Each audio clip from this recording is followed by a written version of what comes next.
प्रबल वर्षा रे उबुटुबु हेउची उत्तर ओडिशा आगकू आहुरी वर्षा नहीं चेतावनी देछि पाणीपाग विज्ञान केन्द्र 21 तारिखरु पुणी थरे उत्तर ओडिशा रे वर्षा बढ़िबा नहीं अलर्ट मध्य जारी करि सारिछि कारण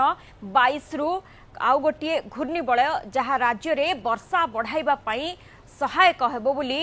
वर्तमान आकलन करा जाउछि बा विभिन्न पाणीपाग मॉडल गुड़िक मध्य आकलन करने आरंभ कर देइछथि किंतु तारि भितर जदि देखिबा जे राज्य रे मौसुमी ऋतु रे जतिकी वर्षा हबा कथा प्राय सेतिकी वर्षा आमे जदि कहिबा 1.5 मास भितरे होई सारिछि कहा जाउछि जे जुलाई एवं अगस्त 20 सुधा 1000 मिलीमीटर वर्षा क्रॉस कर सारलानी अर्थात 1000 मिलीमीटर वर्षा केवल 1.5 मास भितर होईछि काहेकि आमे 1.5 मास कथा कहूचु ना साधारणतः